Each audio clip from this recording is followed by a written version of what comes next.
যুক্তরাষ্ট্রের উত্তর পূর্বাঞ্চলে শুরু হয়েছে বোম সাইক্লোনের তাণ্ডব। তীব্র তুষারঝড়ে হিমশিম খাচ্ছেন অন্তত 11টি অঙ্গরাজ্যের 4 কোটির বেশি বাসিন্দা। দেশটি জুড়ে হাজার হাজার অভ্যন্তরীণ ও আন্তর্জাতিক ফ্লাইট বাতিল ও বিলম্বিত হচ্ছে।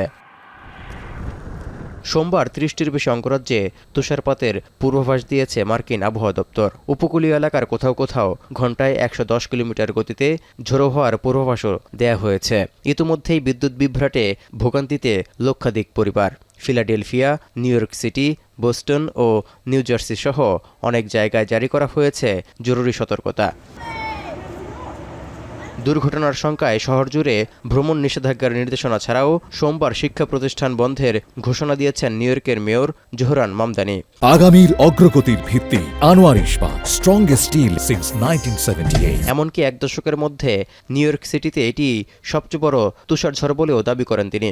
We have 22 warming buses, 11 health and hospitals warming spaces, and 13 school warming centers open across our city. We have also redeployed our health and hospitals mobile warming unit to provide medical attention, food, and additional support to those who need it.